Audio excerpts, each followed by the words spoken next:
Just pause here for a second and look at this newspaper clipping. It talks about a digital classroom deployment completed a few months ago. Now, of course, the number of classrooms installed is important, but that's not the number I want you to focus on. Look at this number.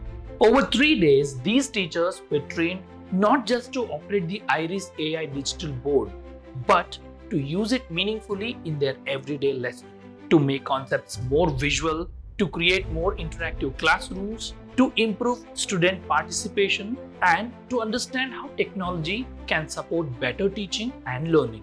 When each trained teacher returns to the classroom, the impact begins to multiply. Because one teacher influences multiple classes, multiple batches, and hundreds of learning moments over time. And together, these trained teachers have already been impacting the learning experiences of more than 10,000 students through more visual, interactive, and engaging lessons.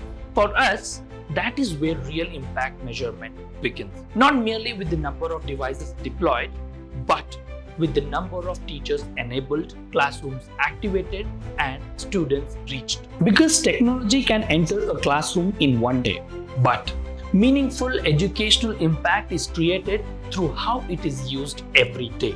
From deployment to everyday educational impact. EyeRIS AI Digital Board.